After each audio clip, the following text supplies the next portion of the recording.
நீங்க தான் பார்ட்டின்னு புரிஞ்சுக்கிட்டு உங்ககிட்ட சரக்க கொடுப்பாங்க, வாங்கிட்டு வந்துருங்க. மெயின் ரோட் வழியா வந்துடாதீங்க, சைடு ரோட் வழியா வாங்க.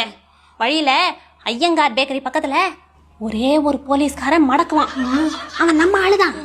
அவனுக்கு கொஞ்சம் சரக்க கொடுத்தா விட்டுருவான். போங்க போய் வாங்கிட்டு வாங்க. இந்த கடத்தல் வேலை எல்லாம் தேவைதானா? நீ போன்ல பேசுறத கேட்க ஆரம்பிச்சிருந்தே எனக்கு வயிற்றெல்லாம் கலக்குது. நான் போயிட்டு வந்துடுறேன்.